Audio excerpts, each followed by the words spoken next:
Pernah nggak sih kamu lihat daftar teman di media sosial yang panjang banget, terus kamu mikir, siapa ya di antara mereka semua yang benar-benar peduli?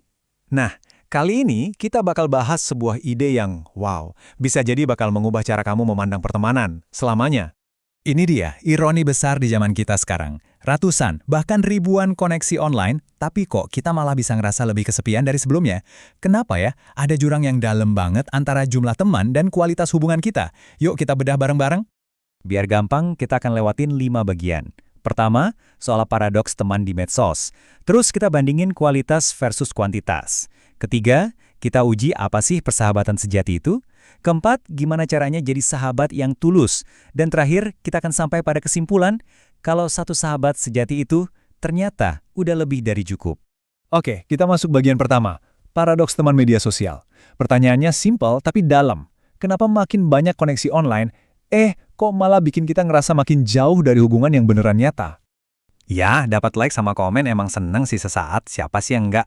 Tapi, slide ini kayak ngasih tamparan kecil buat kita ya. Interaksi digital itu seringnya cuma ilusi kedekatan. Pas kita lagi benar-benar butuh pundak buat bersandar, emangnya like bisa dateng dan ngusap air mata kita? Kayaknya enggak deh. Nah, kalau koneksi digital itu dangkal, terus apa dong ukurannya? Ini nih yang membawa kita ke bagian kedua, kualitas versus kuantitas. Jadi, ini bukan lagi soal ngitung berapa banyak teman yang kita punya, tapi soal seberapa berharganya pertemanan itu sendiri.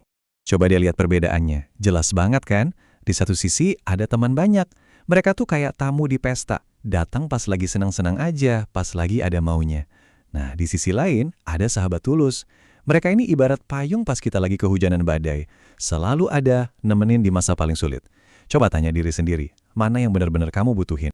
Dan, tahu nggak, pesan ini tuh udah ada dari zaman dulu. Coba bayangin deh, pemimpin-pemimpin hebat, pahlawan, mereka selalu dikelilingi banyak orang. Tapi begitu krisis datang, boom, keramaian itu lenyat seketika. Yang tinggal cuma segelintir orang yang kesetiaannya nggak goyah sedikit pun. Terus, gimana caranya kita bedain mana teman yang emas dan mana yang cuma kuningan? Nah, kita masuk ke bagian 3, ujian sebuah persahabatan. Di sini kita bakal lihat gimana waktu dan pengorbanan itu jadi kayak saringan super ketat yang misahin mana sahabat sejati dan mana yang cuma kenalan lewat. Kitab Amsal ngasih kita definisi yang kuat banget. Sahabat sejati itu mengasihi setiap waktu. Maksudnya apa? Artinya ujian persahabatan itu bukan pas lagi pesta, tapi justru pas badai datang. Mereka itu orang-orang yang tetap ada di samping kita, nggak peduli situasinya lagi jungkir balik kayak gimana pun. Persahabatan sejati itu dibangun bukan karena ada maunya, tapi murni karena kasih dan kebenaran. Jadi, intinya bukan gue dapat apa dari lo, tapi gue bisa kasih apa buat lo. Nah, ikatan kayak gini ditempa lewat pengorbanan. Waktu, tenaga, kejujuran, bahkan saat rasanya berat banget. Oke, kita udah ngerti nih kayak apa sih sahabat sejati itu? Sekarang, ada pertanyaan yang lebih penting lagi. Fokusnya kita putar balik. Bukan lagi sibuk mencari sahabat sejati, tapi gimana caranya kita menjadi sahabat sejati buat orang lain? Yuk kita introspeksi diri sejenak. Kita semua pasti pengen punya sahabat yang baik kan? Tapi coba deh jujur sama diri sendiri. Pertanyaan ini kayak cermin yang nunjuk langsung ke kita. Kita sendiri udah jadi teman baik yang kita harapin dari orang lain, belum? Karena ya itu, perubahan selalu dimulai dari diri kita sendiri. Nah ini dia, intinya hati seorang sahabat sejati. Dia lebih banyak dengerin daripada ngomong. Dia nguatin, bukan yang ngejudge. Dan yang paling penting, dia itu setia. Bukan setia karena ada butuhnya, tapi murni karena peduli. Jadi ini bukan soal networking, ini soal membangun karakter. Oke, teorinya udah dapat ya.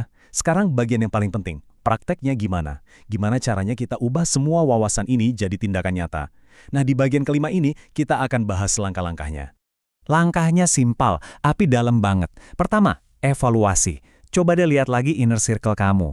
Investasikan waktu ke orang-orang yang beneran bikin kamu jadi lebih baik. Kedua, pelihara. Hubungan itu kayak tanaman, nggak bisa tumbuh sendiri. Mesti dirawat, disiram pakai kesetiaan dan perhatian. Dan yang ketiga, puas. Cukupkan diri, rasain bahagianya punya beberapa hubungan yang dalam daripada capek ngejar ribuan koneksi yang cetek. Pada akhirnya, kebenarannya cuma satu.